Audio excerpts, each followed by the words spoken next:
চাওক ভাৰত স্বাধীন হোৱাৰ পিছৰ পৰা বহু দল সংগঠনে অসমৰ বান আৰু গৰাখহনীয়া সমস্যাক ৰাষ্ট্ৰীয় সমস্যা হিচাপে ঘোষণা কৰি ইয়াৰ সমাধান কৰাৰ দাবী উত্থাপন কৰি আহিছে আৰু তেওঁলোকে বৰ্তমান ক্ষমতাত আছে।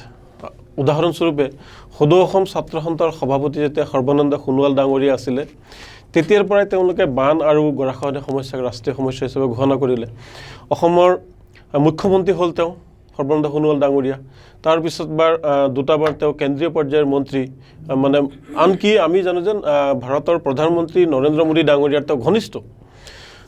তেওঁ ইমান ঘনিষ্ঠ হোৱাৰ পিছতো তেওঁ আজিলৈকে এই অসমৰ বানপানী বা গৰাখহনীয়া সমস্যাটোক তেওঁ সমাধান কৰিব নোৱাৰিলে বা আপোনাৰ ৰাষ্ট্ৰীয় সমস্যা হিচাপে ঘোষণা কৰিব নোৱাৰিলে। আপোনাৰ অতুল বৰা কওক, কেশৱ মহন্ত কওক, তেওঁলোকেও এটা সময়ত সদৌ অসম ছাত্ৰ সন্থা কৰি আহিছে আৰু ৰাইজক সপোন দেখুৱাইছে, কিন্তু আজিলৈকে কিন্তু তেওঁলোকে এই সমস্যাটো সমাধানৰ কাৰণে তেওঁলোকে কোনো ধৰণৰ ব্যৱস্থা নকৰিলে। বাস্তৱ সময়ত চাওক প্ৰায় ৪৬ জন লোক এই শেহতীয়া বানপানী আৰু গৰাখহনীয়াৰ ফলত মৃত্যু হৈছে, বহু জীৱ জন্তুৰ মৃত্যু হৈছে। ব্ৰহ্মপুত্ৰকে আদি কৰি আপোনাৰ বৰাক, কপিলী, বিভিন্ন নদ নদীৰ উপনৈসমূহৰ পানী, বাঢ়নী পানীত মানুহৰ বহু ঘৰ বাৰী উটুৱাই লৈ গৈছে। জীৱ জন্তু আপোনাৰ থাকিব ঠাই নোহোৱা হৈছে, ঘৰ বাৰী নোহোৱা হৈছে, কলৰ ভূৰত মানুহ থাকিব লগা হৈছে, নৌকাত বাহৰ পাতি থাকিব লগা হৈছে।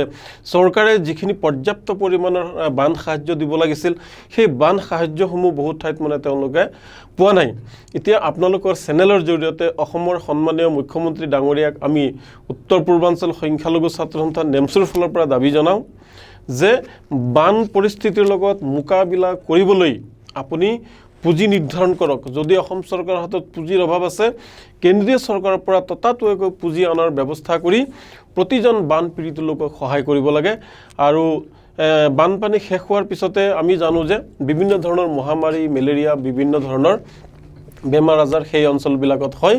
যাতে এইসমূহ কেনেকৈ আমি নিৰাময় কৰিব পাৰিম বা এই বেমাৰসমূহ যাতে নাহে তাৰ কাৰণে আগতীয়াকৈ চৰকাৰ, বিশেষকৈ স্বাস্থ্য বিভাগ কিন্তু সজাগ থাকিব লাগিব। আৰু স্বাস্থ্য বিভাগ যদি সজাগ নাথাকে তেতিয়াহ'লে তাৰ পিছতো হয়তো বহু লোকৰ মৃত্যু হ'ব পাৰে। তাৰ উপৰি যিটো আপোনাৰ এই বানপানীৰ ফলত কৃষকসকলৰ যিটো সমস্যা হৈ পৰিছে, যিসকল কৃষকে দিনে নিশা মূৰৰ ঘাম মাটিত পেলাই নিজৰ তেজক নষ্ট কৰি একাকাৰ কৰি খাদ্যশস্য উৎপন্নৰ কাৰণে যি উপাৰ্জনৰ ধন আছিল সেই ধনসমূহ খাদ্যশস্য উৎপন্নৰ নামত তেওঁলোকে লগাইছিলে আৰু শেহতীয়াকৈ এই প্ৰবল এই বানৰ তাণ্ডৱ লীলাৰ ফলত সমগ্ৰ তেওঁলোকে নোহোৱা হৈ গৈছে।